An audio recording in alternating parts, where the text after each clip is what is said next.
નમસ્કાર મિત્રો, ફરી એકવાર આપણી યુટ્યુબ ચેનલ પર નવા વિડીયો સાથે આપનું હાર્દિક સ્વાગત કરું છું।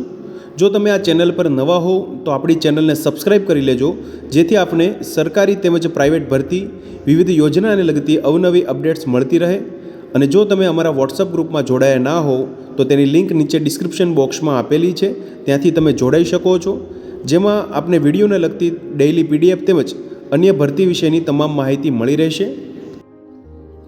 નમસ્કાર મિત્રો, તો વાત કરશું સ્વામી વિવેકાનંદ આશ્રમ શાળા અંતર્ગત આવેલી શિક્ષણ સહાયક માટેની ભરતી જાહેરાત વિશે। તમે જોઈ શકો છો મિત્રો, મમતા કેળવણી મંડળ મોટી સરસણ સંચાલિત સ્વામી વિવેકાનંદ આશ્રમ શાળા ગોઠીબડા તાલુકો સંતરામપુર જિલ્લો મહીસાગર ખાતે ઉચ્ચતર માધ્યમિક વિભાગ માટે શિક્ષણ સહાયકની જે ખાલી જગ્યા ભરવા માટે મદદનીશ કમિશનર શ્રી આદિજાતિ વિકાસની કચેરી મહીસાગર લુણાવાડાનો જે એનઓસી ક્રમાંક 1729 થી 1733/2024-25 અનુસંધાને જે નાવંધા પ્રમાણપત્ર મળેલ છે, જેના અનુસંધાને નીચે મુજબની લાયકાત ધરાવતા ઉમેદવારો પાસેથી અસલ પ્રમાણપત્રોની સ્વપ્રમાણિત નકલ સહિત અરજીઓ મંગાવવામાં આવે છે। મિત્રો વિગતવાર જોઈએ તો તમે જોઈ શકો છો, સ્વામી વિવેકાનંદ આશ્રમ શાળા ગોઠીમડા અંતર્ગત શિક્ષણ સહાયક માટેની હિન્દી ભાષા માટે તેમજ સમાજશાસ્ત્ર માટેની જગ્યાઓ છે મિત્રો, જેમાં શિક્ષણ સહાયક હિન્દી ભાષા માટે રોસ્ટર ક્રમાંક 3 મુજબ અનુસૂચિત જનજાતિ એટલે કે એસટી કેટેગરી માટેની જગ્યા છે મિત્રો, જેમાં શૈક્ષણિક લાયકાતની વાત કરીએ તો MA BA ટાટ 2 પાસ થયેલા ઉમેદવારો અરજી કરી શકશે।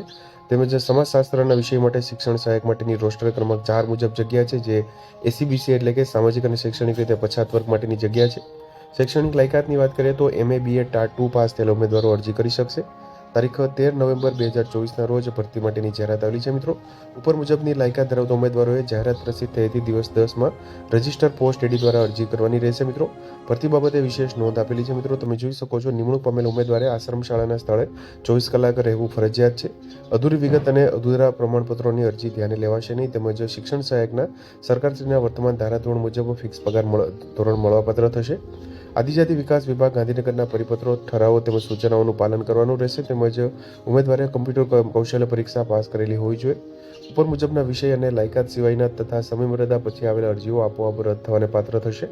આગળ વાત કરશું મિત્રો અરજી મોકલવાનું સ્થળ, તો તમે નોંધી લેશો મિત્રો, પ્રમુખ શ્રી મમતા કેળવણી મંડળ મોટી સરસણ, મૂ પોસ્ટ મોટી સરસણ, તાલુકો સંતરામપુર, જિલ્લો મહીસાગર, પિનકોડ છે 389230 પર જાહેરાતની 10 દિવસની અંદર અરજી કરવાની રહેશે રજિસ્ટર પોસ્ટ એડી દ્વારા।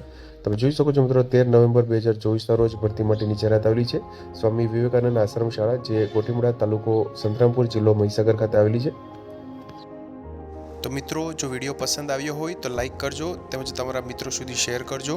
વધુમાં ચેનલને સબસ્ક્રાઈબ કરી લેજો, જેથી આપને આવી વિવિધ માહિતી મળતી રહે। મિત્રો, વિડીયો જોવા બદલ આપનો ખૂબ ખૂબ આભાર। મળીએ એક નવા વિડીયો સાથે, ત્યાં સુધી જય હિન્દ, ભારત માતા કી જય।